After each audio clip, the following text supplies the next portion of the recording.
Hi, my name is Roslyn, and I read The Jerusalem Assassin by Avraham Azrieli. And while I was reading this thriller, it literally kept me on the edge of my seat. There was one night when I was reading it, I read it for about 4 hours straight, actually, just because I had to keep going through and just finding what was going to happen next. There's about 25 different characters in this book, and they're all connected somehow. It pretty much focuses on the assassination of Prime Minister Rabin, and they're all trying to either further that and make it happen, or they're trying to prevent it. And some of them are spies, some of them are bad guys, some of them are rich guys with money with the means to make this happen. And it is a divide between Israel, the country of Israel, which we know, I guess, a gist about it just being in the American society, but we don't know too much of the culture and what it really means to those who live there, whether they're Jewish or Muslim. And this really opened my eyes to what's going on. It did that for a cultural way and a religious way. Also, it made it more personal because some of these characters have families. Specifically, the protagonist, Lemmy, short for Jerusalem, who is the Jerusalem assassin. His life, he has started a new life after he was killed, quote unquote.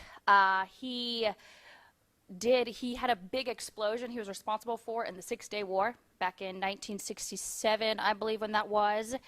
And they had pronounced him dead because they couldn't find him.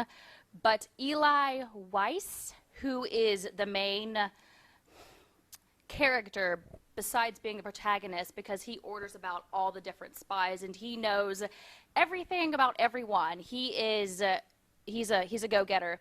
So around Lemmy is his family, basically, this new life that he started, and he's a down-to-earth banker, of all things. He's in charge of the biggest bank that is in France, I believe it's a Swiss bank, and through these accounts, he knows the different terrorists. So he's a pretty common man. Of course, he has pretty much in control of the bank, but a lot revolves around him because he knows things about the people with accounts in his bank. And just the fact also that he's a spy, and his whole family does not know that, which is wonderful because we pay close attention to his story and where he's going and why he's doing everything. Also, the different stories that come together, some of them are about a page and a half, but they'll leave off within the same chapter. And that was really clear for me. That's also what kept me going in a chapter was one story would end at just the right moment, just before the information was going to be given, but they wouldn't give it. You had to keep reading and figuring out what would be coming next, basically. So that was one thing about it, too. It was also just the conflict. There's continuous conflict. Whether someone's killed or someone new is introduced to the story, there's some kind of conflict that has to be figured out. It's never solved until the very, very, very end, just because there's so much going on just around finding peace in Israel.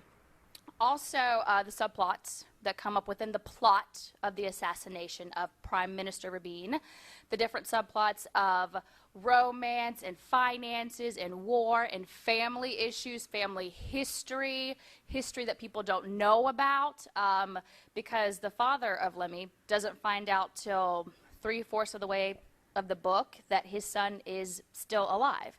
So that's a shocker for him.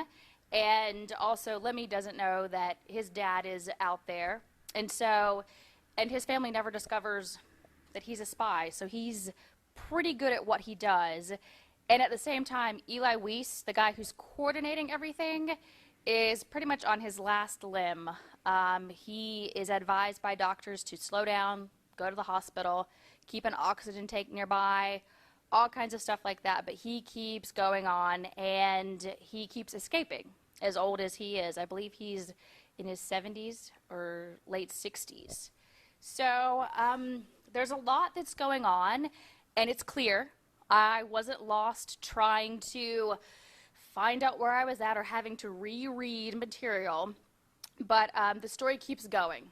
It's moving forward. So that's really, really good. It keeps you wanting to keep reading, basically. You may even be tempted to, when you're reading a bit of it, to jump to the end just because you want to find out what's going on, but you don't, because the journey is so interesting as to why these decisions are made, if they're even made. So I found it to be a great read, and I found it to be really thrilling and really kept me questioning and wondering what was going on within this book, as well as the background from it all. Definitely wasn't boring, definitely wasn't spoon-fed, just really, really good read of history, and very, very thrilling. So I definitely recommend The Jerusalem Assassin.